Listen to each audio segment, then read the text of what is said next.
नमस्कार दोस्तों, स्वागत है आप सभी का मैया पाठशाला स्कूल पर।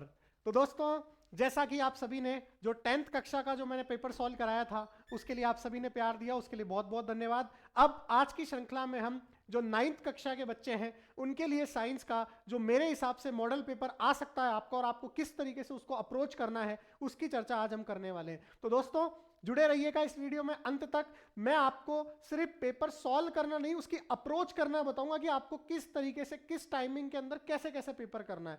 तो दोस्तों आप सभी को ध्यान से देखना है और तरीका देखना। आप क्वेश्चंस पे ध्यान मत दीजिएगा ज्यादा कि सर क्वेश्चंस ये आने वाले हैं ऐसा क्या, आप अप्रोच पे ध्यान दीजिएगा आपको किस तरीके से करना है पेपर, क्योंकि यही आपकी अवधारणा बनाएगा आपके वार्षिक एग्जाम की यानी ईयरली एग्जाम्स की। तो दोस्तों स्टार्ट करते हैं। सबसे पहली बात जो आपको ध्यान रखनी है कि ये तो आप सभी को पता है 70 नंबर का आपका पेपर है, 3.25 घंटे आपके पास समय है, तो इन सभी चीजों के बारे में तो आप सबको पता है।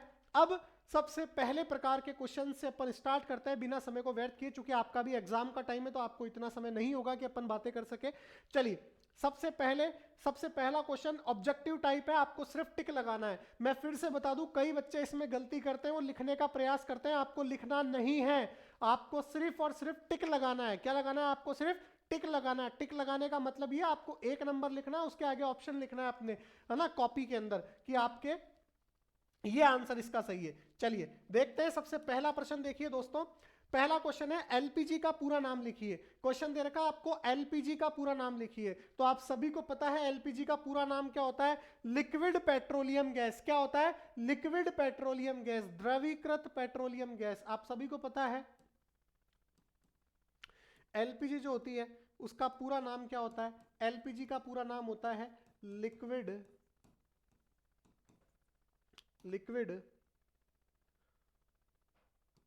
Petroleum gas. ये आप सभी को पता है किसका नाम होता है? ये एलपीजी का नाम होता है। किसका नाम होता है दोस्तों? एलपीजी का नाम होता है, और इसको हिंदी में कहते हैं द्रवीकृत पेट्रोलियम गैस। क्या कहते हैं दोस्तों? द्रवीकृत पेट्रोलियम गैस। तो फर्स्ट का जो आंसर हो जाएगा आपका, फर्स्ट क्वेश्चन का जो आंसर है, ये पहला प्रश्न है आपका, और पहले प्रश्न का जो फर्स्ट क्वेश्चन है उसका आंसर हो जाएगा ऑप्शन नंबर बी। क्या हो जाएगा दोस्तों? ऑप्शन नंबर बी, द्रवीकृत पेट्रोलियम गैस। दूसरा क्वेश्चन है, विलयन एक समांगी मिश्रण होता है, इसके कणों का व्यास क्या होता है? आप सभी को पता है समांगी मिश्रण वो होता है जिसमें विलय और विलायक बहुत अच्छी तरीके से घुले होते हैं, जिनको आसानी से पृथक नहीं किया जा सकता। और आप सभी को पता है विलयन के जो कणों का डायामीटर होता है, व्यास होता है, वो 1 नैनोमीटर से कम होता है। कितना होता है? 1 नैनोमीटर से कम होता है। किससे कम होता है दोस्तों? 1 नैनोमीटर से कम होता है। नैनोमीटर का मतलब होता है 10⁻⁹ मीटर, है ना, 10⁻⁹ मीटर होता है नैनोमीटर का अर्थ। तो यहां से क्या आ जाएगा बताओ? 1 नैनोमीटर से छोटा। तो सेकंड क्वेश्चन का फर्स्ट हो जाएगा आंसर। क्या हो जाएगा? सेकंड का फर्स्ट, है ना। तो ये सेकंड का जो है वो आपके पास हो जाएगा फर्स्ट, है ना, यानी ए ऑप्शन हो जाएगा। क्या हो जाएगा? ए ऑप्शन हो जाएगा। बात करते हैं दोस्तों तीसरे क्वेश्चन की। तीसरा प्रश्न क्या है आपके पास? तो तीसरा प्रश्न है आपका लोहे का प्रतीक है। किसका प्रतीक पूछा आपसे दोस्तों? लोहे का प्रतीक पूछा है। और आप सभी को पता है लोहे का प्रतीक क्या होता है? एफ ई, फेरस, है ना। आप सभी को पता है लोहे का प्रतीक फेरस होता है। ऑप्शन नंबर सी इसका करेक्ट आंसर हो जाएगा। इसमें आपको ज्यादा सोचना ही नहीं, ये चीजें तो आपने पढ़ रखी होगी, चूंकि आप एग्जाम की अब तैयारी इस स्टेज पे आ चुके हो, तो मैं उम्मीद करूंगा कि आपने ये चीजें पढ़ रखी होगी। दोस्तों अगले क्वेश्चन की तरफ बढ़ते हैं। न्यूट्रॉन होता है, आपसे पूछा है न्यूट्रॉन पे कौन सा आवेश होता है? तो आप सभी को पता है परमाणु में 3 स्थायी कण पाए जाते हैं, एक इलेक्ट्रॉन, एक प्रोटॉन, एक न्यूट्रॉन। और नाभिक के अंदर 2 कण होते हैं, न्यूट्रॉन और प्रोटॉन। प्रोटॉन पे होता है धनावेश, इलेक्ट्रॉन पे जो नाभिक के चारों ओर चक्कर होता है उस पे होता है ऋणावेश, और न्यूट्रॉन क्या होता है? उदासीन होता है, इस पे कोई आवेश नहीं होता। तो उदासीन हो जाएगा, अनावेशित कह सकते हैं इसको, उदासीन को अनावेशित भी कह सकते हैं। यहाँ पे अनावेशित की जगह उदासीन वर्ड भी आ सकता है ना, उदासीन वर्ड भी आ सकता है। तो अनावेशित कह सकते हैं, न्यूट्रल कह सकते हैं। तो ऑप्शन नंबर सी हो जाएगा, बी हो जाएगा, बी हो जाएगा दोस्तों।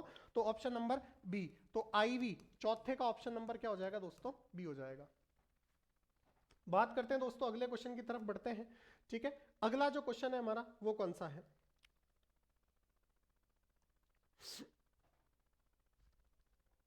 प्रत्येक तत्व के परमाणु की एक निश्चित संयोजन शक्ति होती है जिसे कहते हैं, तो आप सभी को पता है संयोजकता की यही परिभाषा होती है, बंध बनाने के लिए जो अंतिम कक्षा में इलेक्ट्रॉन भाग लेते हैं वो उसकी संयोजकता कहलाती है, तो वही संयोजन शक्ति होती है, आप सभी को पता है, तो उसको संयोजकता कहते हैं। ऑप्शन नंबर ए हो जाएगा, तो पांचवे का जो हो जाएगा वो हो जाएगा option number A.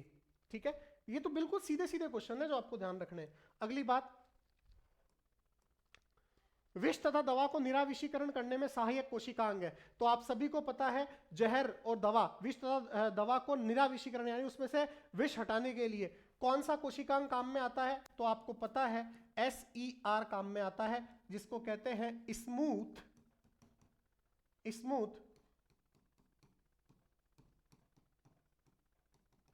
Reticulum, endoplastic reticulum, अंतः प्रद्रव्य ही जालिका, है ना, स्मूथ अंतः प्रद्रव्य ही जालिका, ऑप्शन नंबर बी हो जाएगा इसका करेक्ट आंसर। तो छठे का ऑप्शन नंबर क्या हो जाएगा प्यारे प्यारे मित्रों, बी। क्या हो जाएगा, बी हो जाएगा। बात करते हैं अगले क्वेश्चन की तरफ बढ़ते हैं। रक्त एक प्रकार का उत्तक है, तो आप सभी को पता है रक्त एक प्रकार का तरल संयोजी उत्तक है। कैसा उत्तक है, तरल संयोजी, तरल रूप में पाया जाता है, कनेक्टिव होता है, जोड़ता है पूरे अंगों को शरीर के, तो तरल संयोजी उत्तक हो जाएगा। और संयोजी उत्तक की ऑप्शन है आप में, यहाँ पे तरल संयोजी है ही नहीं, तो सातवें का ऑप्शन क्या हो जाएगा, संयोजी उत्तक, ऑप्शन नंबर सी। क्या हो जाएगा, ऑप्शन नंबर सी, है ना, संयोजी उत्तक आपका क्या हो जाएगा, आंसर हो जाएगा। अगला देखिए, संघ पॉरीफेरा के जीव अचल होते हैं यानी चल नहीं पाते हैं। शब्द पॉरीफेरा का अर्थ है, पॉरीफेरा मतलब होता है रंध्र, पॉर मतलब होता है रंध्र, छेद, है ना, और पॉरीफोरा रंग में संघ में वो जीव आते हैं जिनमें छोटे छोटे क्या पाए जाते हैं, छिद्र पाए जाते हैं, है ना। तो क्या होगा, आप कांटो युक्त जीवधारी या छिद्र युक्त जीवधारी, तो छिद्र युक्त जीवधारी आ जाएगा, तो आठवें का हो जाएगा ऑप्शन नंबर ए। आठवें का क्या हो जाएगा दोस्तों, ऑप्शन नंबर ए, तो आठवें का ऑप्शन नंबर ए आंसर हो जाएगा। अगली बात करते हैं दोस्तों, अगले क्वेश्चन की तरफ बढ़ते हैं। अगला क्वेश्चन है आपका, किसी गतिशील वस्तु की औसत वेग ज्ञात करने का सूत्र है। तो औसत वेग ज्ञात करने का सूत्र क्या होता है, आप सभी को पता होता है औसत वेग क्या होता है। तो औसत वेग आप सभी ने पढ़ा होगा, औसत वेग होता है विस्थापन बटा समय। क्या होता है दोस्तों, विस्थापन बटा समय होता है, यानी S/T। विस्थापन वेग को V से दर्शाते हैं, विस्थापन को S से दर्शाते हैं, समय को T से दर्शाते हैं। तो यहाँ पे ऑप्शन आपको सिर्फ डी दिख रहा है, सीधा सीधा ऑप्शन नंबर डी, तो 90 का हो जाएगा ऑप्शन नंबर डी। तो ऑप्शन नंबर डी हो जाएगा, ऑप्शन नंबर डी हो जाएगा आपका आंसर, है ना, ऑप्शन नंबर डी आंसर हो जाएगा। चलिए आगे बढ़ते हैं दोस्तों।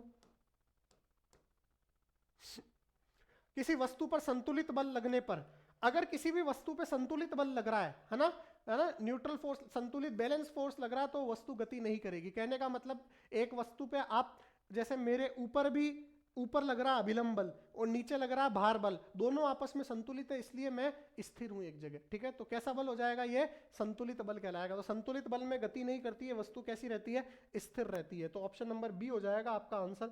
ऑप्शन नंबर क्या हो जाएगा, बी। ऑप्शन नंबर बी आपका आंसर हो जाएगा। तो एक्स का ऑप्शन नंबर क्या हो जाएगा, बी। ऑप्शन नंबर क्या हो जाएगा, बी हो जाएगा। ठीक है, बात करते हैं अगले क्वेश्चन की तरफ बढ़ते हैं। नेक्स्ट क्वेश्चन है आपका 11th। सूत्र F बराबर G/m/d² में G का SI मात्रक है। देखिए आपसे यहाँ पे किसका मात्रक पूछा है, G का SI मात्रक पूछा है, गुरुत्वीय नियतांक का। आपको सूत्र दे रखा है F बराबर G/n/m/d²।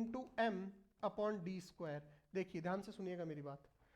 ये यहाँ पे क्या है, ये आपका किसका फॉर्मूला है, किसका फॉर्मूला है ये दोस्तों, ये आपका ग्रेविटेशन का फॉर्मूला है, ये ग्रेविटेशन फोर्स का फॉर्मूला है। किसका फॉर्मूला है, ग्रेविटेशन फोर्स का, यानी गुरुत्वाकर्षण बल का सूत्र है। ठीक है, तो गुरुत्वाकर्षण बल का सूत्र है और ये जी सार्वत्रिक गुरुत्वीय नियतांक है। एफ यानी फोर्स, फोर्स यहाँ पे किसको दर्शा रहा है, न्यूटन को। फोर्स का मात्रक क्या होता है, न्यूटन, आप सभी को पता है। जी का मात्रक आपको पता करना है ना। और ये दोनों क्या है, ये kg² है ना, द्रव्यमान है ना दोनों। F m1 m2/r² फॉर्मूला होता है, ये द्रव्यमान है। और ये d² मतलब मीटर स्क्वायर, क्या हो जाएगा, मीटर स्क्वायर। तो यहाँ से मात्रक क्या हो जाएगा, न्यूटन को n दर्शा दो into metre square upon kg²। Newton into metre square upon kg², newton into metre square upon kg²। तो kg² ऊपर जाएगा तो kg⁻²। अगर ये ऊपर चल जाएगा तो क्या हो जाएगा बताओ, Newton into metre square kg⁻² हो जाएगा। ठीक है, kg⁻²। ये आपका ऑप्शन नंबर डी हो जाएगा आंसर, है ना। तो 11th का ऑप्शन नंबर क्या हो जाएगा प्यारे मित्रों, डी। 11th का ऑप्शन नंबर डी हो जाएगा, 11th का ऑप्शन नंबर डी हो जाएगा। बात करता हूं मैं 12th की, किसकी बात करता हूं, 12th की। तो अगला क्वेश्चन क्या है आपके पास, 12th क्वेश्चन क्या है, 12th क्वेश्चन है, हाँ 12th क्वेश्चन है आपके पास, एक बड़ी चट्टान को धकेलने में F न्यूटन बल लगाया जाता है, लेकिन चट्टान नहीं हिली, चट्टान पर किया गया कार्य है। अगर आपने बल लगाया और वस्तु में विस्थापन नहीं हुआ तो कार्य 0 होगा। चाहे आप अपने व्यवहारिक भाषा में कार्य बोल सकते हो, परंतु फिजिक्स की भाषा में कार्य क्या हो जाएगा? 0, क्योंकि आपके बल लगाने से चट्टान नहीं हिली, विस्थापन नहीं हुआ, तो कार्य क्या हो जाएगा दोस्तों? 0 हो जाएगा। तो यहां से मैं कह सकता हूं वर्क क्या हो जाएगा? 0 हो जाएगा। वर्क क्या हो जाएगा? 0। वर्क डन इज 0 हो जाएगा, तो ऑप्शन नंबर क्या हो जाएगा? ए हो जाएगा। ऑप्शन नंबर क्या हो जाएगा? ए, है ना। तो 12th का ऑप्शन नंबर क्या हो जाएगा? ए। तो इस तरीके से आपका ये जो पहला प्रश्न है वो समाप्त हुआ, और ये आपके कितने नंबर पूरे हो गए? ये आपके 12 नंबर खरे हो गए, है ना। 12 नंबर पूरे के पूरे ला सकते हो आप, इससे हार्ड क्वेश्चन नहीं आएंगे, बहुत इजी प्रश्न आएंगे। ये 12 नंबर आपके पूरे हुए, ठीक है। चलिए आगे बढ़ते हैं अगले क्वेश्चन की तरफ। नेक्स्ट अगला क्वेश्चन है क्वेश्चन नंबर 2। अब आपको फिलिंग द ब्लैंक्स करना है, एक्स्ट्रा कुछ बात नहीं लिखनी है, सिर्फ फिलिंग द ब्लैंक्स करना है, रिक्त स्थान की पूर्ति करनी है। हाँ बस आप इतना सा कर सकते हो, अपनी कॉपी में पूरा स्टेटमेंट लिखना है आपको। 2nd नंबर डाला, फर्स्ट क्वेश्चन पदार्थ के कणों के बीच, और पास में रखना एक ब्लैक पेन, और ब्लैक पेन से लिख देना जो भी आंसर है आपका, और फिर इसको पूरा कर देना। समझ गए मेरी बात को? तो ऐसे कर सकते हो, आपको अच्छा थोड़ा इंप्रेशन पड़ेगा, है ना, एग्जामिनर पे। तो बढ़ते हैं आगे। पहला क्वेश्चन है आपका 2nd का, पदार्थ के कणों के बीच क्या होता है? रिक्त स्थान होता है। पदार्थ के कणों के बीच क्या होता है दोस्तों? रिक्त स्थान होता है। तो 2nd का पहला क्वेश्चन आपका क्या हो जाएगा? 2nd के पहले का आंसर हो जाएगा आपके पास 2nd का जो फर्स्ट है आपका, 2nd का पहला, ये आपका 2nd क्वेश्चन की तरफ बढ़े हैं अपन, और फर्स्ट क्वेश्चन क्या कह रहा है? रिक्त स्थान। पहले का आंसर क्या हो जाएगा? रिक्त स्थान होता है। रिक्त स्थान में आंसर भी रिक्त स्थान आएगा, है ना। पदार्थ के कणों के बीच रिक्त स्थान होता है, क्वेश्चन भी रिक्त स्थान, आंसर भी रिक्त स्थान। आगे बढ़ते हैं दोस्तों। अगला है, नमक तथा कपूर के मिश्रण को किस विधि द्वारा पृथक किया जाता है? तो आप सभी को पता है नमक और कपूर के मिश्रण को ऊर्ध्वपातन विधि द्वारा पृथक किया जाता है। ऊर्ध्वपातन में वस्तु ठोस अवस्था से सीधे किस अवस्था में परिवर्तित हो जाती है? गैस अवस्था में, द्रव अवस्था को छोड़ के। तो कौन सी विधि द्वारा? ऊर्ध्वपातन विधि द्वारा। तो ऑप्शन नंबर 2nd का आंसर क्या हो जाएगा दोस्तों? ऊर्ध्वपातन विधि। कौन सी विधि? ऊर्ध्वपातन विधि, है ना, है ना, ऊर्ध्वपातन विधि। आपको मैं थोड़ा जल्दी जल्दी इसलिए करा रहा हूं क्योंकि आपको समझाना मैटर नहीं, आपको क्वेश्चन कैसे अप्रोच करने हैं वो समझाना इंपॉर्टेंट है ना। चलिए नेक्स्ट, तीसरा, अलग अलग परमाणु संख्या वाले तत्वों को जिनकी द्रव्यमान संख्या समान होती है कहा जाता है। आप पूरा स्टेटमेंट लिखोगे, बीच में रिक्त स्थान में जिनकी द्रव्यमान संख्या समान होती है, परमाणु संख्या अलग अलग होती है, उनको कहा जाता है समभारिक। क्या कहता है? समभारिक कहा जाता है। तो तीसरा आंसर क्या हो जाएगा आपका दोस्तों? समभारिक हो जाएगा। तो 2nd का 3rd क्या हो जाएगा दोस्तों? समभारिक। क्या हो जाएगा? समभारिक, है ना, समभारिक हो जाएगा। आगे बढ़ते हैं दोस्तों अगले क्वेश्चन की तरफ। किसी गतिशील वस्तु के वेग में परिवर्तन की दर कहलाती है। आप सभी को पता है वेग में परिवर्तन की दर क्या कहलाती है? त्वरण कहलाती है। क्या कहलाती है? त्वरण। तो इसमें भी कोई समस्या नहीं है आपको। वेग में परिवर्तन की दर क्या कहलाती है दोस्तों? त्वरण कहलाती है, एक्सेलरेशन कहलाती है। मैं बात करता हूं अगले क्वेश्चन की तरफ। तो किसकी पेशियां जीवन भर लयबद्ध होकर प्रसार व संकुचित होती रहती है? तो आप सभी को पता है हृदय की पेशियां लयबद्ध, संकुचन और प्रसार दोनों शो करती है, एक्सपेंशन और कॉन्ट्रैक्शन। तो हृदय आपका करेक्ट आंसर हो जाएगा दोस्तों। तो आंसर क्या हो जाएगा यहाँ पे? हृदय, है ना। तो 5th का आंसर क्या हो जाएगा? हृदय की पेशियां क्रमशः लयबद्ध होकर होती रहती है, ठीक है। हार्ट आपका आंसर हो जाएगा। बात करते हैं, विश्व में प्रत्येक पिंड अन्य पिंड को एक बल से अधिक आकर्षित करता है, वह बल कहलाता है। तो आप सभी को पता है द्रव्यमानों के बीच में, पिंडों के बीच में लगने वाला बल गुरुत्वाकर्षण बल कहलाता है। क्या कहलाता है? गुरुत्वाकर्षण बल कहलाता है। तो ऑप्शन नंबर अगला क्या हो जाएगा? 6ठा आंसर जो है आपका वो हो जाएगा ग्रेविटेशन फोर्स। क्या हो जाएगा दोस्तों? ग्रेविटेशन फोर्स, गुरुत्वाकर्षण बल। कौन सा बल हो जाएगा प्यारे मित्रों? गुरुत्वाकर्षण बल हो जाएगा, ठीक है। गुरुत्वाकर्षण बल आपका आंसर हो जाएगा। तो इस तरीके से आपके 6 क्वेश्चन पूरे हुए और एक एक नंबर के थे। तो आपने यहाँ से कितने नंबर प्राप्त कर लिए? 6 नंबर प्राप्त कर लिए। तो 12 और 6 कितने नंबर हो गए? 18 नंबर हो गए। चलो भाई, है ना, बहुत बढ़िया। अब आगे बढ़ते हैं अगले क्वेश्चन की तरफ। तीसरा क्वेश्चन है, मैग्नीशियम क्लोराइड का सूत्र लिखिए। अब 1 नंबर का प्रश्न है, ज्यादा दिमाग नहीं लगाना है, सीधा लिखना है मैग्नीशियम क्लोराइड का सूत्र और आंसर लिख दो, ठीक है। तो क्या लिखोगे आंसर? मैग्नीशियम क्लोराइड का सूत्र। तो तीसरे क्वेश्चन का आंसर क्या हो जाएगा? है ना, जो छोटे छोटे हैं उनको छोटे छोटे ही लिखो आप आंसर्स को। तो तीसरे क्वेश्चन का आंसर क्या हो जाएगा? यहां से ये करो पेज प्लस, है ना, 3rd क्वेश्चन। तो 3rd क्वेश्चन का आंसर क्या हो जाएगा? MgCl2। क्या हो जाएगा? MgCl2। मैग्नीशियम क्लोराइड का सूत्र पूछा है, 3rd क्वेश्चन है ये आपका। तो आंसर हो जाएगा MgCl2। क्या हो जाएगा? MgCl2। क्या हो जाएगा दोस्तों? MgCl2। चलिए अगला है हाइड्रोजन परमाणु के समस्थानिकों के नाम लिखिए। हाइड्रोजन परमाणु के समस्थानिकों के नाम, सीधा सीधा आंसर है, सीधा सीधा करना, अपन को ज्यादा दिमाग नहीं लगाना। 1 नंबर का क्वेश्चन है। 3 समस्थानिक होते हैं हाइड्रोजन के। एक होता है 1H1, एक होता है 1H2, एक होता है 1H3, है ना। इसको तो कहते हैं प्रोटियम। इसको क्या कहते हैं? प्रोटियम। इसको कहते हैं ड्यूटीरियम। इसको क्या कहते हैं? ड्यूटीरियम। इसको क्या कहते हैं? ड्यूटीरियम। और इसको क्या कहते हैं? इसको कहते हैं ट्राइटियम। इसको क्या कहते हैं? ट्राइटियम, है ना। तो प्रोटियम, ड्यूटीरियम और ट्राइटियम, ये हाइड्रोजन के 3 समस्थानिक होते हैं। आगे आरबीसी का पूरा नाम लिखिए। आपको आरबीसी का पूरा नाम लिखना है रेड ब्लड सेल्स, लाल रक्त कणिकाएं। क्या कहते हैं? लाल रक्त कणिकाएं यानी रेड ब्लड सेल्स। तो 5वां आंसर क्या हो जाएगा? Red blood cells. आंसर हो जाएगा लाल रक्त कणिकाएं। लाल रक्त कणिकाएं, रेड ब्लड सेल्स, लाल रक्त कणिकाएं, है ना। चलिए, है ना, बिना समय को व्यर्थ किए आगे बढ़ते हैं अगले क्वेश्चन की तरफ। मैं जल्दी जल्दी फिर से रिपीट कर रहा हूं, इसलिए करा रहा हूं क्योंकि मैं भी पेपर दे रहा हूं। मैं इस तरीके से अप्रोच कर रहा हूं कि मैं भी पेपर दे रहा हूं आपके साथ। जितनी जल्दी हो सके आपको प्रैक्टिस करनी है। चलिए, कोई वस्तु गतिशील कब कहलाती है? कोई वस्तु गतिशील कब कहलाती है? अब ये क्वेश्चन बहुत अच्छा क्वेश्चन है। आप किस तरीके से अप्रोच करोगे इसको? कोई भी वस्तु गतिशील कब कहलाती है? जब समय के साथ उसकी स्थिति में क्या हो रहा हो? परिवर्तन। समय के साथ अगर वस्तु की स्थिति में परिवर्तन हो रहा है तो वो क्या कहलाएगी? गतिशील कहलाएगी। कहने का मतलब एक समय ये मार्कर यहाँ पे था, फिर एक समय बाद यहाँ पे आ गया, तो इसका मतलब ये वस्तु क्या है? गतिशील है। ठीक है, तो समय के साथ यदि वस्तु की स्थिति में परिवर्तन हो रहा है तो वो क्या कहलाएगी? गतिशील कहलाएगी, है ना। यदि क्या लिखोगे? यदि समय के साथ वस्तु की स्थिति में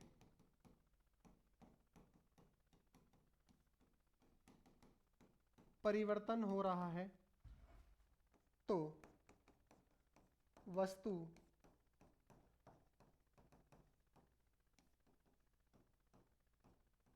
गतिशील कहलाएगी। क्या कहलाएगी? वस्तु गतिशील कहलाएगी। चलिए आगे देखिए, गति के तृतीय नियम को परिभाषित कीजिए। 7वां क्वेश्चन है गति के तृतीय नियम को परिभाषित करना। 1 नंबर का क्वेश्चन है, ज्यादा अंट शंट नहीं लिखना है, सिर्फ 1 नंबर के हिसाब से निकला है। तृतीय नियम क्या कहता है? क्रिया प्रतिक्रिया का नियम होता है। हर क्रिया की एक बराबर और विपरीत दिशा में क्या होती है? प्रतिक्रिया। बस इतना सा लिखना है, क्रिया प्रतिक्रिया का नियम, तृतीय नियम। आप कोई भी क्रिया करोगे उसका इक्वल एंड अपोजिट रिएक्शन होगा, कोई भी क्रिया करोगे उसकी प्रतिक्रिया होगी विपरीत दिशा में। बस ये लिखना है आपको सीधा, ज्यादा माथापड़ी करनी नहीं है आपको। तो 7वां क्रिया प्रतिक्रिया का नियम क्या कहता है? गति का तीसरा नियम, जिसको क्या कहते हैं? क्रिया प्रतिक्रिया का नियम। क्या कहते हैं? क्रिया प्रतिक्रिया का नियम। इतना लिख सकते हो आप कि ये क्रिया प्रतिक्रिया का नियम है। और वो क्या कहता है? क्रिया प्रतिक्रिया का नियम क्या कहता है? प्रत्येक क्रिया की बराबर और विपरीत दिशा में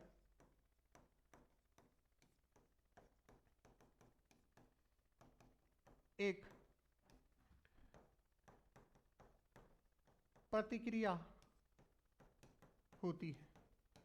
बराबर और विपरीत दिशा में क्या होती है? एक प्रतिक्रिया होती है। इसी को क्या कहते हैं दोस्तों? क्रिया प्रतिक्रिया कहते हैं। ठीक है, ये 1 नंबर मिल गया आपको पूरा आपका। अगला क्वेश्चन देखो, अगला क्वेश्चन है आपका दाब को परिभाषित कीजिए, है ना। गति का, अब ये 1-1 नंबर के प्रश्न आपके समाप्त हो चुके हैं, अब 2-2 नंबर के क्वेश्चन आ रहे हैं।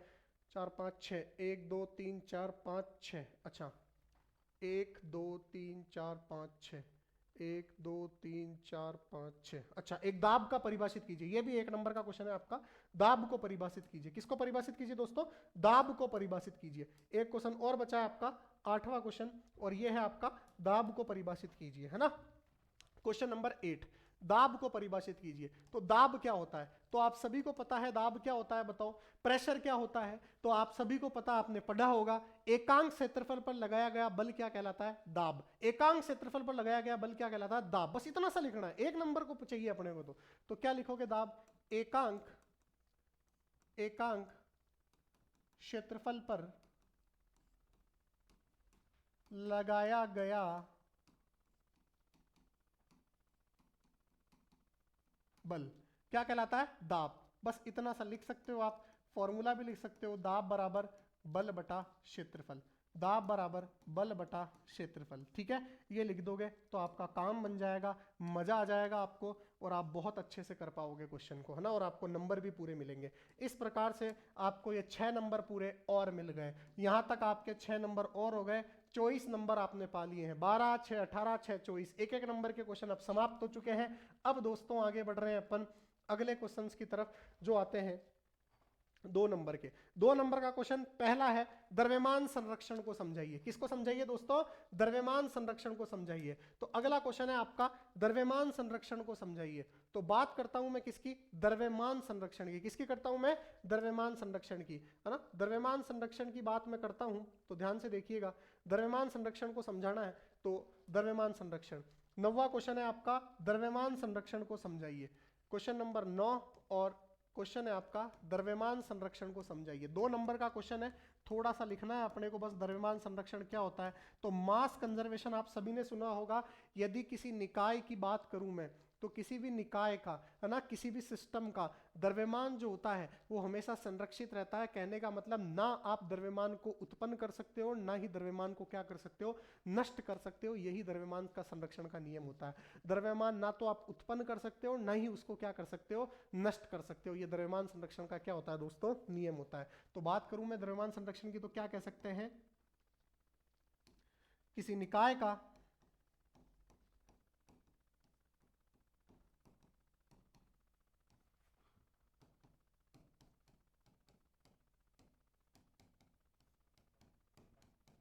ना तो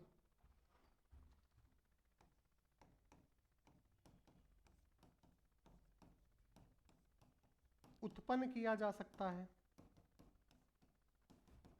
ना ही उसे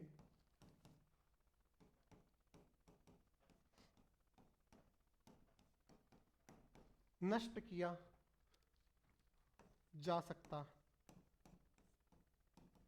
है ना। ये किसका नियम होता है? द्रव्यमान संरक्षण। अब आप इसमें एक लाइन और जोड़ सकते हो, अर्थात हर निकाय का द्रव्यमान क्या रहता है? संरक्षित। इतना लिख दिया, आपके 2 नंबर पूरे हो गए। ठीक है, बस इतना सा लिखना है आपको, ज्यादा नहीं लिखना। इतना सा लिखते 2 नंबर पूरे हो गए आपके। आगे बढ़िए, अगला क्वेश्चन है, रदरफोर्ड मॉडल के परमाणु मॉडल की 2 कमियां बताएं।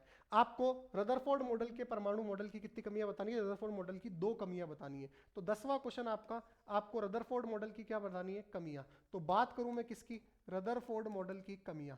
किसकी कमियां? रदरफोर्ड मॉडल की कमियां। तो रदरफोर्ड मॉडल की 2 कमियां बतानी है, तो ध्यान से देखिएगा मेरी बात को। सबसे पहली कमी क्या थी रदरफोर्ड मॉडल की? तो आप सभी को पता है पहली कमी क्या थी रदरफोर्ड मॉडल की? रदरफोर्ड हाइड्रोजन परमाणु के रेखीय स्पेक्ट्रम को समझाने में असफल रहा। किसको समझाने में असफल रहा? हाइड्रोजन परमाणु के रेखीय स्पेक्ट्रम को। सीधी एक लाइन तो आपको ये ध्यान रखनी है भैया, रदरफोर्ड हाइड्रोजन परमाणु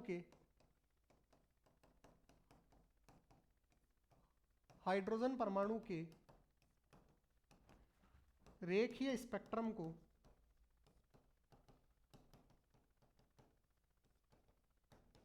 समझाने में असफल रहा।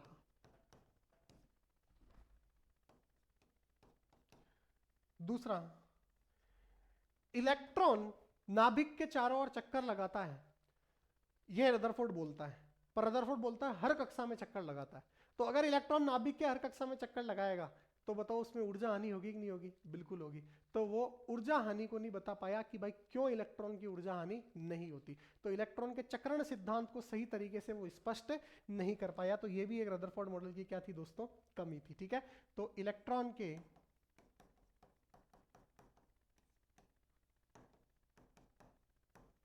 चक्रण के बारे में नहीं बता पाया। मतलब इलेक्ट्रॉन किन कक्षाओं में चक्कर लगाता है ना, वो नहीं बता पाया। तो ये भी रदरफोर्ड मॉडल की क्या थी दोस्तों, कमी थी। तो इस प्रकार से रदरफोर्ड मॉडल की दो कमियां थी। चलिए आगे बढ़ते हैं अब अगले क्वेश्चन की तरफ।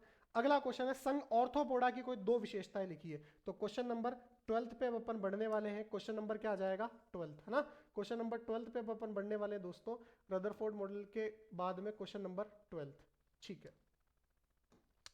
Question number 12, arthropoda. ऑर्थोपोडा संघ की विशेषता, ऑर्थोपोडा संघ। सबसे पहली विशेषता दोस्तों क्या है, ऑर्थोपोडा संघ के जो जीव होते हैं वो जल में भी रहते हैं, पानी में भी रहते हैं, जमीन पे भी रहते हैं, है ना। जल वायु स्थल तीनों जगह रहते हैं, वायु में भी रहते हैं। तो ये ध्यान रखना आपको, ऑर्थोपोडा संघ की पहली विशेषता क्या है, इस संघ के जीव, इस संघ के जीव जल, स्थल एवं वायु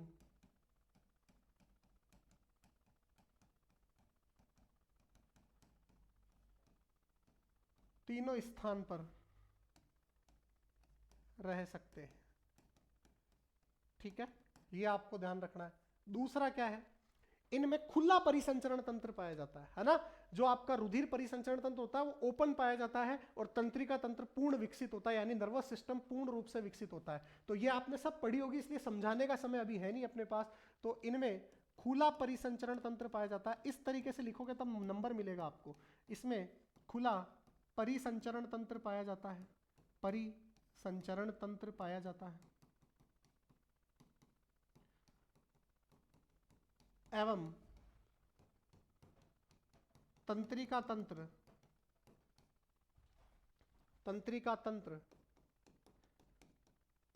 पूर्ण विकसित होता है। तंत्रिका तंत्र दोस्तों क्या होता है, पूर्ण विकसित होता है। तो इस प्रकार से ये ऑर्थोपोडा संघ की क्या होती है, दो विशेषताएं, और आपको 2 नंबर यहाँ पे मिल जाएंगे। चलिए आगे बढ़ते हैं। अगला क्वेश्चन है आपका, जड़त्व के नियम को कोई एक उदाहरण द्वारा समझाइए। जड़त्व के नियम को एक उदाहरण द्वारा समझाना है। तो अगला क्वेश्चन है आपका, जड़त्व का नियम लिखना और उसको एक उदाहरण से क्या करना है दोस्तों, समझाना है। तो मेरी बात समझिएगा, जड़त्व का नियम क्या होता है। जड़त्व का नियम क्या कहता है, गैलीलियो ने जड़त्व का नियम दिया था।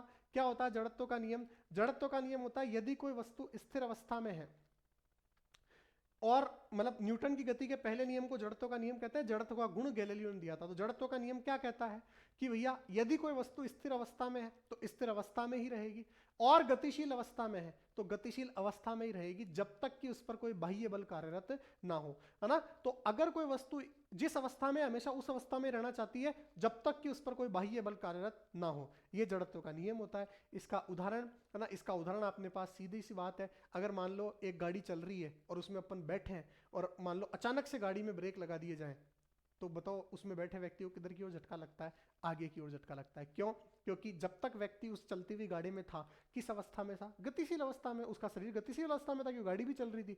अचानक से ब्रेक लगा दिया यानी बाह्य बल लगा दिया, तो बताओ उसकी स्थिति में परिवर्तन होगा कि नहीं होगा, बिल्कुल होगा, और उसको आगे की ओर झटका लगेगा। तो किस नियम पर आधारित हो गया ये, जड़त्व के प्रथम नियम पे। तो जड़त्व के नियम पे, न्यूटन की गति के प्रथम नियम पे। तो क्या होता है जड़त्व का नियम, यदि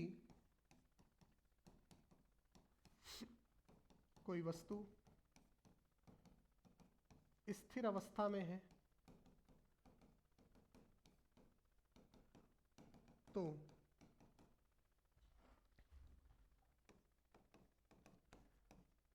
स्थिर अवस्था में ही रहेगी,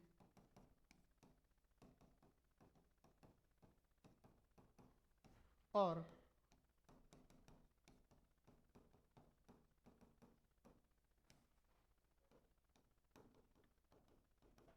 गतिशील अवस्था में है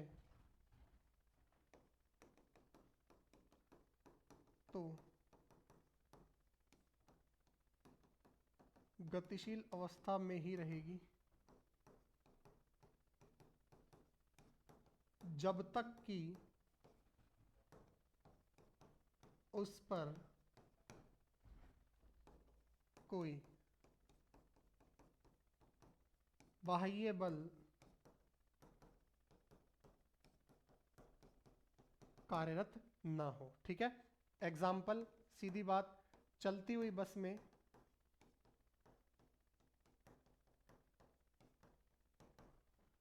अचानक ब्रेक लगने पर व्यक्ति को आगे की ओर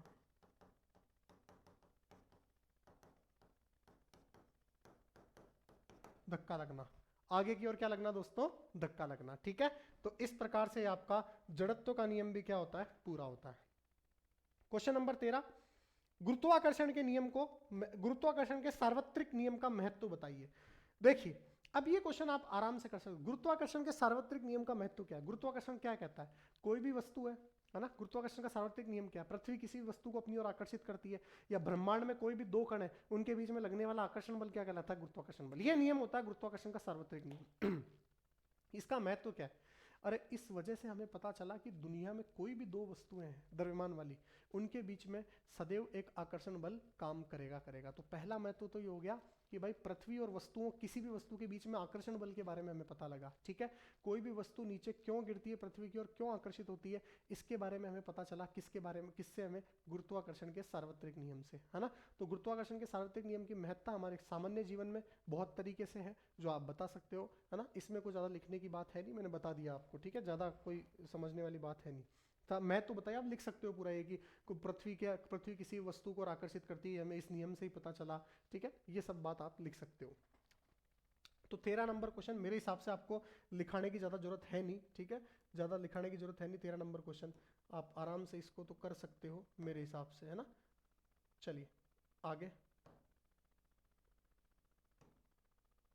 हाँ, क्वेश्चन नंबर 14 पे बढ़ते हैं दोस्तों।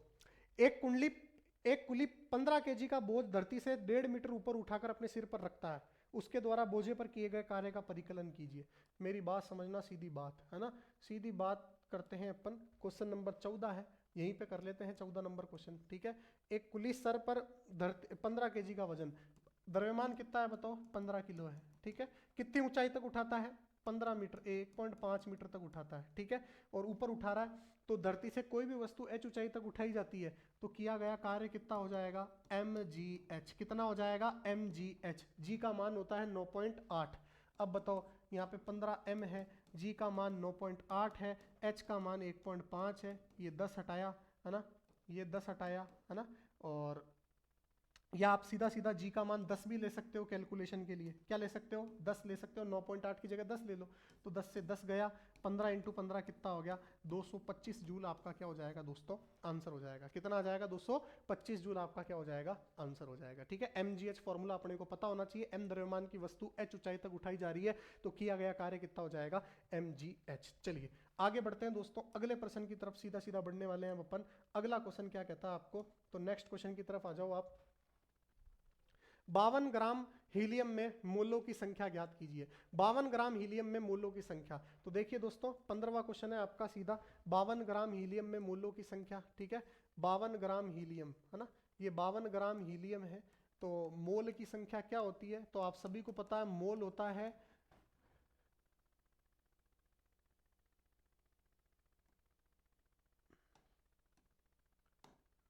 तत्व का भार ग्राम में और उसका अणुभार या परमाणु भार, अणुभार या परमाणु भार, यही होता है। किसकी बात करते हैं ये अपन? मोल की। अब यहां से 52 ग्राम तो आपको तत्व का भार दे रखा है। अपन जानते हैं हीलियम का भार होता है 4, तो यहां से कितना हो जाएगा बताओ? 13 मोल आपका क्या आ जाएगा? आंसर। क्या आ जाएगा? 13 मोल आपका दोस्तों क्या आ जाएगा? आंसर हो जाएगा। क्या आ जाएगा? 13 मोल आपका आंसर आ जाएगा। चलिए, तो 13 मोल आपका आंसर आ गया। अब बात करते हैं 16वां। पेशी उत्तक में पाए जाने वाले 3 रेशों में एक एक अंतर लिखिए। पेशी उत्तक में, अच्छा उससे पहले 14 तक आपके कितने क्वेश्चन हो गए? 2-2 नंबर वाले क्वेश्चन खत्म हो गए, है ना, 14 तक। तो ये आपके और कितने प्रश्न पूरे हो गए? 1 2 3 4 5 6, 6 दूनी 12, तो 12 नंबर आपके और पूरे हो गए। कितने नंबर? 12, है ना। तो 24 और 12 कितने हो गए? 24 और 12 हो गए 36। चलिए अगला क्वेश्चन है कि 16। पेशी उत्तक में पाए जाने वाले 3 रेशों में एक एक अंतर लिखिए। तो आप सभी को पता है पेशी उत्तक जो होता है वो उसमें 3 रेशे कौन कौन से पाए जाते हैं? एक तो रेखित रेशा होता है ना, रेखित रेशा होता है ना। आप सभी को पता है रेखित पेशी एक तो रेखित रेशा होता है जिसमें ये कैसे पेशियां होती है, ये अनैच्छिक, ये ऐच्छिक पेशियां होती है। कैसी पेशियां होती है? ऐच्छिक पेशियां होती है ना। कैसी पेशियां होती है? ऐच्छिक पेशियां। रेखित रेशों में कौन सी पेशियां होती है? ऐच्छिक पेशियां होती है। आप सभी को पता है इसमें ऐच्छिक पेशियों में रेखित रेशे पाए जाते हैं, ठीक है। जैसे जैसे जैसे ऐच्छिक पेशियां होती है, जैसे अपन क्या कह सकते हैं, जैसे हाथ व पैर की मांसपेशियां, हाथ व पैर की मांसपेशियां, है ना, पैर की मांसपेशियां, इसमें आपके रेखित रेशे होते हैं, है ना। कैसे रेशे होते हैं? रेखित। दूसरे प्रकार के जो रेशे होते हैं वो कौन से होते हैं? दूसरे प्रकार के जो होते हैं वो होते हैं अरेखित। कैसे होते हैं? अरेखित। और इसमें कैसी पेशियां पाई जाती है? ये अनैच्छिक पेशियां होती है। कौन सी पेशियां होती है? अनैच्छिक पेशियां होती है। कौन सी पेशियां होती है दोस्तों? अनैच्छिक पेशियां होती है। कौन सी पेशियां होती है? अनैच्छिक पेशियां। अनैच्छिक पेशियां क्या होती है? जिन पे हमारा नियंत्रण नहीं होता है। ऐच्छिक पेशियां जिन पे हमारा नियंत्रण होता है। और अनैच्छिक पेशियों में कौन कौन सी आती है? जैसे नेत्र का गोलक, है ना, नेत्र के गोलक की मांसपेशियां, है ना, नेत्र का गोलक की पेशियां, है ना। और भी आता है जैसे मूत्रवाहिनी की पेशियां, है ना, जो आपके यूरिनरी डक्ट होती है उसकी पेशियां, मूत्रवाहिनी की पेशियां, ये भी किसके अंदर आती है दोस्तों? ये आपके अनैच्छिक पेशियों में आती है, अरेखित पेशियों में आती है। और तीसरी कौन सी आती है दोस्तों? हृदय की मांसपेशियां। कौन सी आती है? हृदय की मांसपेशियां। तो तीसरा यहीं पे लिख देते हैं अपन, हृदय की मांसपेशियां, है ना, हृदय की मांसपेशियां। और ये कैसी होती है? ये अनैच्छिक होती है। कैसी होती है? अनैच्छिक। तो तीनों एक एक अंतर हो गए आपके, एक तो रेखित, अरेखित और एक हृदय वाली। रेखित तो होती है ऐच्छिक, है ना, और बाकी अरेखित क्या होती है? अनैच्छिक। और हृदय की मांसपेशियां भी पेशियां भी कैसी होती है? अनैच्छिक। तो ये आपके 3 नंबर कंप्लीट हो गए यहां से सीधे सीधे।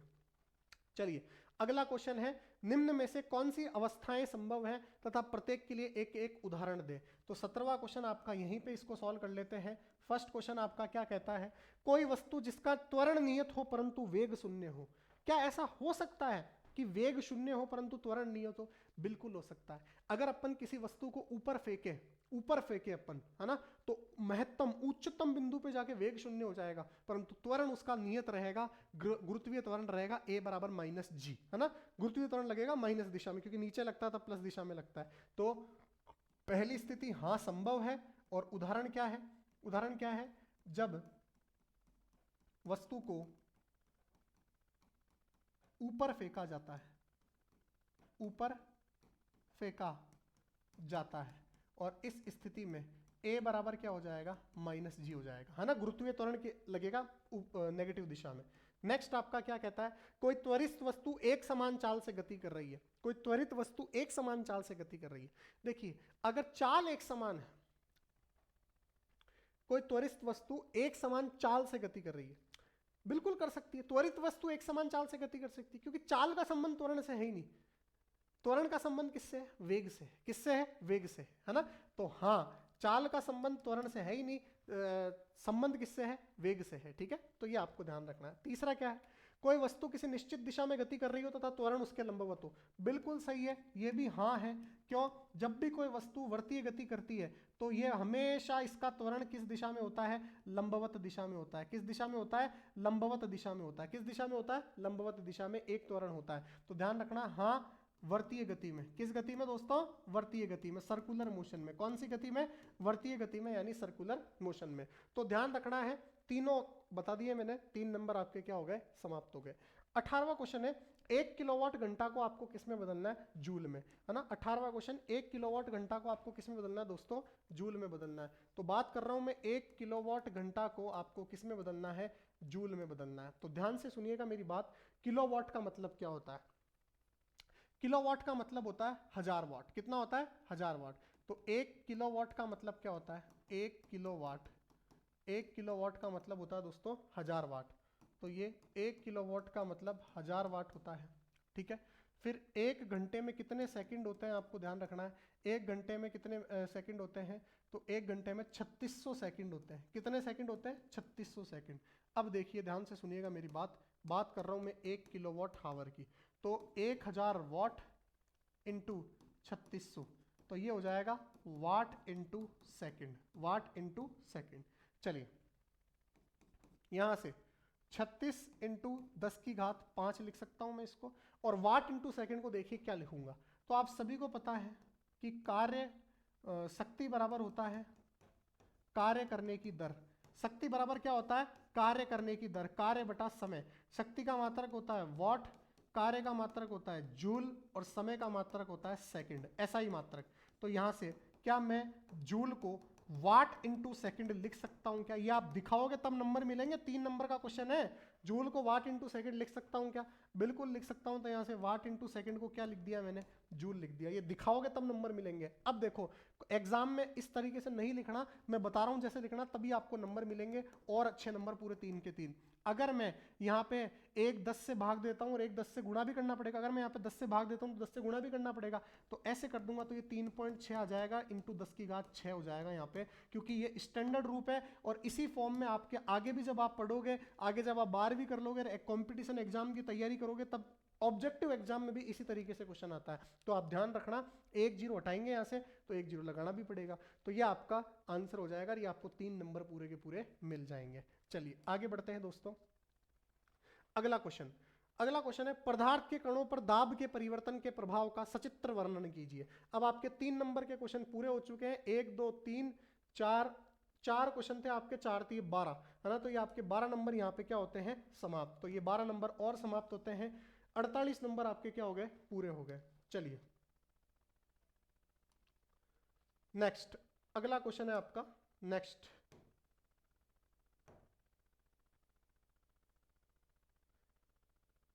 दाब के प्रभाव का सचित्र वर्णन। तो दोस्तों दाब के प्रभाव का सचित्र वर्णन अपन करने वाले हैं, ध्यान से देखिएगा। दाब के प्रभाव का सचित्र वर्णन, ठीक है। ये रहा आपका दाब का प्रभाव। और क्वेश्चन नंबर कौन सा है? ये आपका 17 होगा मेरे हिसाब से, 17 क्वेश्चन होगा। क्वेश्चन नंबर कौन सा है आपका? क्वेश्चन नंबर है 17 है ना, 17 क्वेश्चन होगा। 19 क्वेश्चन है, सॉरी 19 है ना। तो 19 क्वेश्चन नंबर 19 दाब का प्रभाव। क्वेश्चन नंबर 19 दाब का प्रभाव। तो दाब के प्रभाव की चर्चा करने वाले हैं अपन। क्वेश्चन नंबर 19 है ये। क्वेश्चन नंबर कितना है दोस्तों? 19। क्वेश्चन नंबर 19 दाब का प्रभाव। अगर किसी भी पदार्थ पे अपन दाब लगाते हैं तो उससे क्या होता है? देखिए दोस्तों, पदार्थ की 3 अवस्थाएं होती है, ठोस, द्रव और गैस। ठोस पे बहुत कम दाब लगता है, संपीड़ितता बहुत कम होती है। द्रवों की ठोसों से थोड़ी ज्यादा होती है, परंतु इतना कोई खास प्रभाव पड़ता नहीं। सबसे ज्यादा दाब का प्रभाव पड़ता है गैसों पे। किस पे पड़ता है? गैसों पे। सबसे ज्यादा दाब का प्रभाव किस पे पड़ेगा दोस्तों? गैसों पे पड़ेगा। कैसे पड़ेगा मैं आपको ध्यान से समझाने वाला हूं, समझना मेरी बात है ना। फिर इसी को अपन लिख लेंगे, कोई दिक्कत नहीं, लिखा हुआ भी है ना। दाब का प्रभाव गैसों पे कैसे पड़ता है, तो ध्यान से देखिएगा मेरी बात। मान लो ये एक पात्र है ना, और इस पात्र में ये गैस के कण है। क्या है दोस्तों? गैस के कण है। ये इस पात्र में गैस के क्या है दोस्तों? कण है।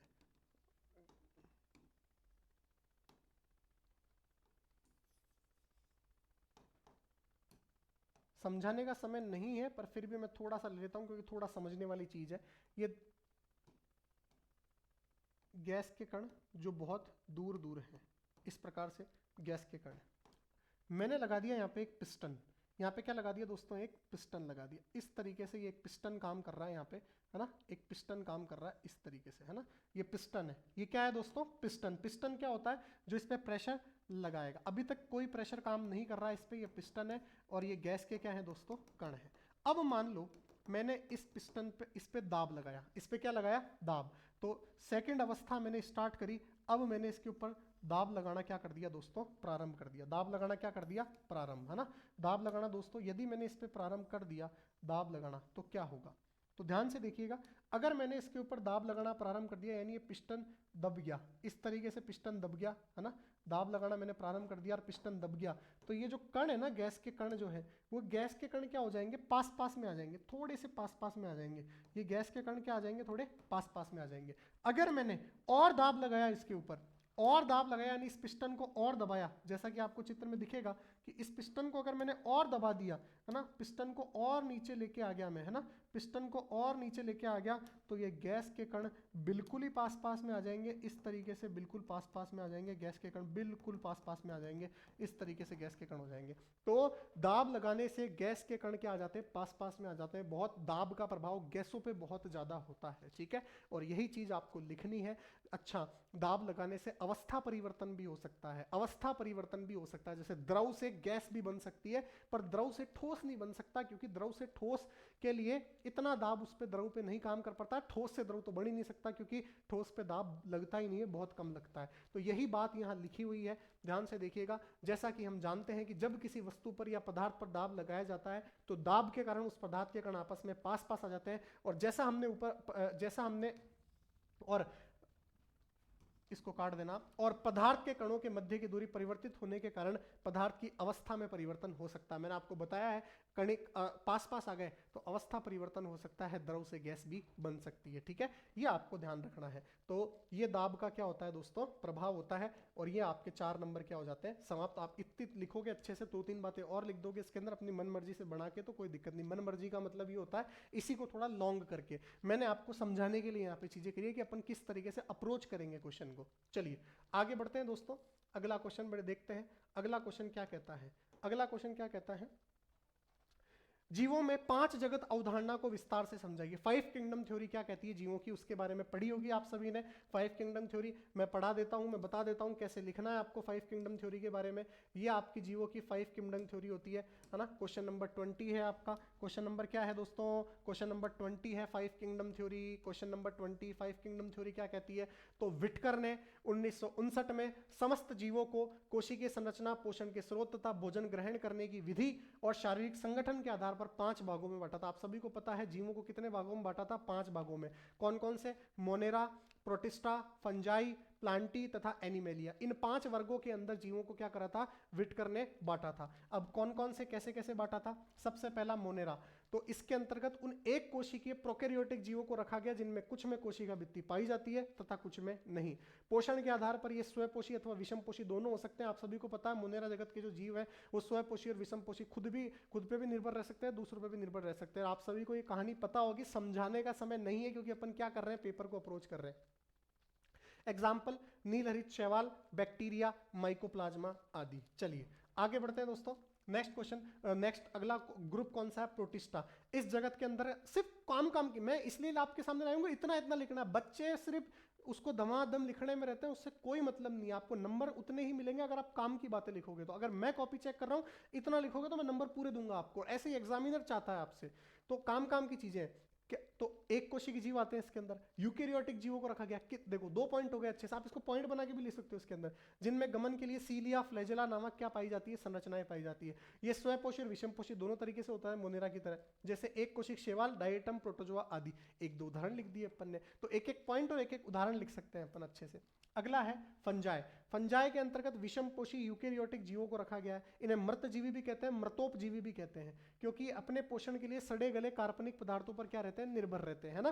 तो जैसे मास्ट, मशरूम और पेनिसिलियम आदि। चौथा क्या है, प्लांटी। इसके अंतर्गत कौन से आते हैं, कोशिका भित्ति वाले बहुकोशिक जीवों को, अभी तक एक कोशिक वाले थे, अब बहुकोशिक यूकेरियोटिक जीवों को रखा गया है। ये स्वयपोषी होते हैं, यानी खुद पे निर्भर होते हैं, खुद बनाते हैं अपना भोजन और प्रकाश संश्लेषण द्वारा अपना भोजन स्वयं बनाते हैं।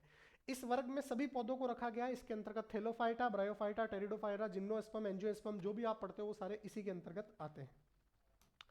बात करते हैं आगे एनिमेलिया पे। इसके अंतर्गत सभी बहुकोशिक यूकेरियोटिक जीवों को रखा गया है जिनमें कोशिका भित्ति नहीं पाई जाती है ना, जिनमें कोशिका भित्ति नहीं पाई जाती है। इस वर्ग के जीव विषमपोषी होते हैं। इसके अंतर्गत सभी अकशेरुकी तथा कशेरुकी जीव जंतु आते हैं, जो हम होते हैं वो सारे एनिमेलिया के अंतर्गत आते हैं, ठीक है। तो ये आपके 5 किंगडम थ्योरी थी जो विटकर ने दी थी। तो इस तरीके से आपका ये क्वेश्चन भी क्या होता है दोस्तों, समाप्त होता है। तो आपका एक क्वेश्चन और समाप्त हो गया। अब अगला क्वेश्चन कौन सा है, 21वां क्वेश्चन है, गति के द्वितीय नियम की गणितीय स्वरूप की गणना कर F बराबर KMA व्यंजक को क्या करिए, स्थापित कीजिए, है ना। F बराबर के एम ए, इसको क्या करना है आपको परिभाषित करना है। तो क्वेश्चन नंबर कौन सा है आपका, क्वेश्चन नंबर है 21, है ना। इसको थोड़ा सा अपन को देखना पड़ेगा, गति का द्वितीय नियम क्वेश्चन नंबर 21। बात करते हैं क्वेश्चन नंबर 21 की, है ना। गति का द्वितीय नियम, कौन सा नियम, गति का द्वितीय नियम। तो लिखते हैं इसको, गति का द्वितीय नियम क्या होता है, न्यूटन की गति का द्वितीय नियम आप सभी ने पढ़ा होगा। क्या कहता है गति का द्वितीय नियम, यदि किसी वस्तु के संवेग में परिवर्तन की दर उस वस्तु पर आरोपित बाह्य बल के क्या होती है, समानुपाती होती है, ठीक है। गति का द्वितीय नियम क्या कहता है, किसी वस्तु के संवेग में परिवर्तन की दर, तो क्या कहोगे गति के द्वितीय नियम को, किसी वस्तु के संवेग में परिवर्तन की दर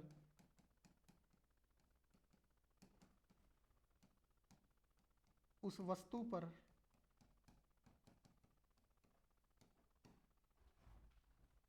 आरोपित बाह्य बल के समानुपाती होती है। यह गति के द्वितीय नियम का क्या है दोस्तों, स्टेटमेंट है।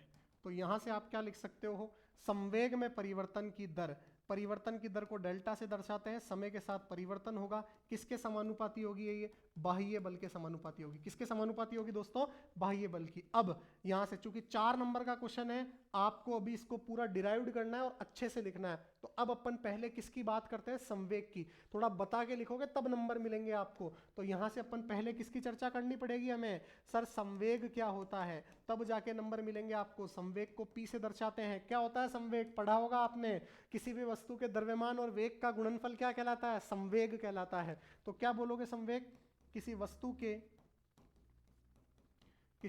के द्रव्यमान तथा वेग का गुणनफल संवेग कहलाता है।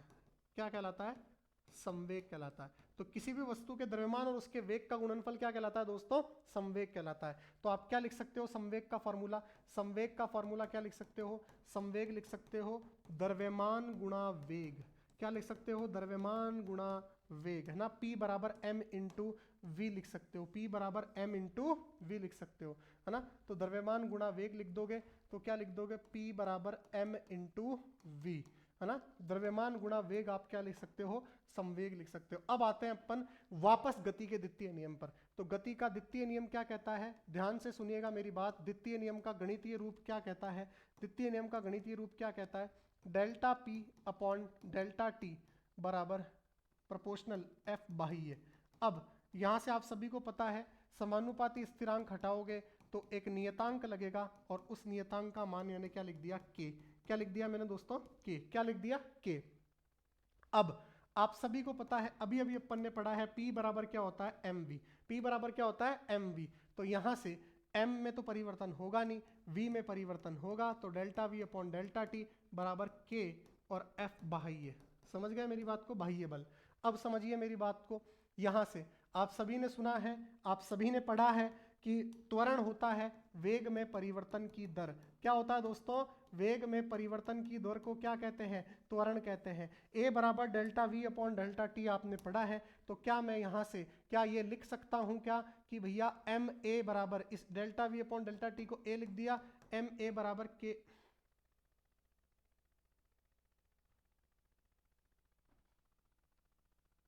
आपको प्रूफ क्या करना है ये देखना, के एम है, एफ बराबर के एम है। चलो कोई बात नहीं, यहां से एफ बाह्य लिख दिया मैंने इसको, ठीक है, लिख दिया मैंने, ठीक है, ये आ गया अपना रिलेशन। अपन को प्रूफ क्या करना है, अगर मैं इस नियतांक को इधर ले जाऊं, तो ये 1/k हो जाएगा, और 1/k को तुम वापस k लिख सकते हो, क्योंकि नियतांक है, कोई बड़ी बात नहीं है ना। ये नियतांक है, इसको लिख सकते हो आप, कोई दिक्कत नहीं है। तो यहाँ से f बराबर क्या हो जाएगा, kma हो जाएगा। भाई ये कोई नया नियतांक था, ये नया नियतांक आ गया, एक ही बात है, नियतांक के लिए कुछ भी लिख सकते हो, कोई बड़ी बात नहीं है। क्या ये प्रूफ हो गया कि नहीं हो गया, बिल्कुल हो गया प्रूफ। तो ये आपका आंसर हो गया, ठीक है, और यही आपको नंबर देगा पूरे 4। चलिए आगे बढ़ते हैं अगले क्वेश्चन की तरफ। नेक्स्ट क्वेश्चन क्या कहता है, धातुओं के कोई 5 गुणधर्म लिखिए। किसके गुणधर्म लिखने हैं दोस्तों, धातुओं के 5 गुणधर्म। तो क्वेश्चन नंबर 22 पे आते हैं अपन। अब धातुओं के 5 गुणधर्मों की चर्चा करनी है अपन को। क्वेश्चन नंबर 22, धातुओं के गुणधर्म। धातुओं के 5 गुणधर्म लिखते हैं, धातुओं के गुणधर्म। तो सबसे पहली बात ध्यान से सुनिएगा, 5 गुणधर्म एक एक लाइन में लिखने हैं, आपको पूरे नंबर मिलेंगे। सबसे पहली बात आप सभी को पता होनी चाहिए, धातुएं ठोस अवस्था में पाई जाती है। किस अवस्था में पाई जाती है, ठोस अवस्था में। एक ही अपवाद है पारा, जो कमरे के ताप पर द्रव अवस्था में पाया जाता है। तो पहले लिख दो, धातुएं ठोस होती है, ब्रैकेट में लिख लो पारे को छोड़कर, पारे को छोड़कर। अब इसको आप लाइन बना के अपने हिसाब से लिखना, चूंकि मेरे को एग्जाम नहीं देना, बस आप अपने लाइन बना के आराम से लिख देना। दूसरा, आप सभी को पता है धातुएं चमकीली होती है। कैसी होती है, चमकीली होती है। तो अगला गुणधर्म है, धातुएं कैसी होती है, चमकीली होती है। धातुएं कैसी होती है दोस्तों, चमकीली होती है। धातुएं कैसी होती है दोस्तों, चमकीली होती है। अगली बात, आप सभी को पता है धातुएं कठोर होती है। क्या होती है, धातुएं कठोर होती है ना। धातुएं कैसी होती है, कठोर। पर इसके भी 3 अपवाद हैं। कौन कौन, सोडियम, पोटेशियम और लिथियम को छोड़कर, है ना। ये चाकू की सहायता से भी काटी जा सकती है, इतनी मुलायम होती है ना। तो इसको तो आप कर सकते हो, कोई बात नहीं है। अगला, धातुएं तन्य होती है। क्या होती है, धातुएं तन्य होती है। तन्य का मतलब क्या होता है, मतलब धातुओं में तन्यता का गुण पाया जाता है, अर्थात इनको खींच खींच कर लंबे लंबे क्या बनाए जा सकते हैं, तार बनाए जा सकते हैं। तो ये आप लिख सकते हो, धातुओं में तन्यता का गुण पाया जाता है। पूरा लिखोगे, धातुएं तन्य होती है, अर्थात इन्हें खींचकर लंबे लंबे क्या बनाए जा सकते हैं, तार बनाए जा सकते हैं। अगला, धातुएं अघात वर्धन्य होती है। धातुएं कैसी होती है दोस्तों, अघात वर्धन्य होती है। अब आप बोलोगे सर ये क्या होती है अघात वर्धन्यता, तो आप सभी ने पढ़ा होगा, धातुओं को पीट पीट कर चादर बनाई जा सकती है। जैसे लोहे की चादर बनती है ना, तो धातु वो अघात वर्धन्यता का गुण होता है। तो आप लिख सकते हो, धातुओं में अघात वर्धन्यता का गुण पाया जाता है, अर्थात इन्हें पीट पीट कर चादरें बनाई जा सकती है। पूरा लिखोगे तब नंबर मिलेंगे, इतने से 5 नंबर नहीं मिलने वाले। ये तो मैं आपको अप्रोच करने का तरीका बता रहा हूँ। थोड़े बहुत वर्ड्स आपको भी लिखने हैं वहां एग्जाम में, हर क्वेश्चन में, ठीक है। मेरे ऊपर ही नहीं रहना आपको पूरा। चलिए, तो ये आपका अगला क्वेश्चन हो गया धातुओं के गुणधर्म वाला। अब देखिए दोस्तों, लास्ट क्वेश्चन आपका बचता है जंतु कोशिका और पादप कोशिका में अंतर। तो 23 क्वेश्चन आपका बचता है जंतु कोशिका और पादप कोशिका में अंतर।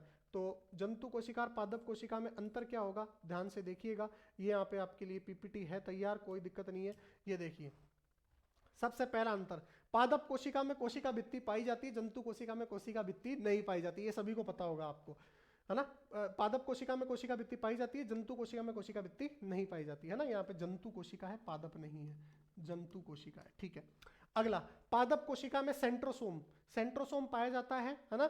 जंतु कोशिका में सेंट्रोसोम नाम का कोशिकांग नहीं पाया जाता, मतलब जंतु कोशिका में पाया जाता है, पादप कोशिका में नहीं पाया जाता, ध्यान रखना। तीसरा है, पादप कोशिका में हरित लवक पाया जाता है, जिससे ये भोजन बनाते हैं क्लोरोफिल की सहायता से, है ना। आपको पता होगा हरित लवक से प्रकाश संश्लेषण की क्रिया द्वारा भोजन बनता है। जंतुओं में हरित लवक पाया जाता है क्या, आप अपना भोजन प्रकाश संश्लेषण से थोड़ा ना बनाते हो, है ना। तो जंतुओं में नहीं पाया जाता।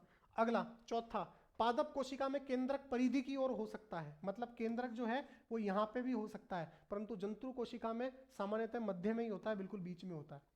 इसमें रिक्तिकाएं बड़ी व संख्या में कम होती है, परंतु जंतु कोशिका में रिक्तिकाएं वेसल्स छोटी होती है और संख्या में क्या होती है, थोड़ी ज्यादा होती है, ठीक है। तो इस प्रकार से ये भी आपका क्वेश्चन क्या होता है दोस्तों, समाप्त होता है। तो ये आपका 5 नंबर का एक और क्वेश्चन, 5 नंबर का था, 4 नंबर का था, ठीक है। वो आप देख सकते हो आराम से, कितने नंबर का था, 4 नंबर का था। कितने नंबर का था दोस्तों, 4 नंबर का था, 5 नंबर का था, ठीक है। तो 4 नंबर के 3 क्वेश्चन और 5 नंबर के 2 क्वेश्चन, है ना। 12 और 10 22, 22 के साथ, इसी के साथ ये आपका पेपर क्या होता है दोस्तों, समाप्त होता है। तो अपन ने लगभग 1-1.25 घंटे के अंदर इस पेपर को किया है। स्पीड मैंने इसलिए रखी है क्योंकि आपको पेपर किस तरीके से अप्रोच करना है वो समझाना मेरा अर्थ था। आपके एग्जाम चल रहे हैं अभी, तो एग्जाम पास में है, तो अपन को, मेरे को आपका समय व्यर्थ नहीं करना है। तो बस आप इसको देखिए, वीडियो को पूरा देखिए। मैं आपको 100% गारंटी देता हूँ, आपको क्वेश्चन भी मिल सकते हैं और आपको हेल्प भी मिलेगी अप्रोच करने के अंदर। तो दोस्तों ऐसे ही बढ़ते रहिए आप, और ऐसे ही मार्क्स अच्छे लाते रहिए एग्जाम्स के अंदर। मैं उम्मीद करता हूँ आपके मार्क्स बहुत अच्छे आएंगे। तो दोस्तों मिलते हैं आपके हाफ ईयरली एग्जाम के बाद वार्षिक परीक्षा की तैयारियों के लिए। धन्यवाद।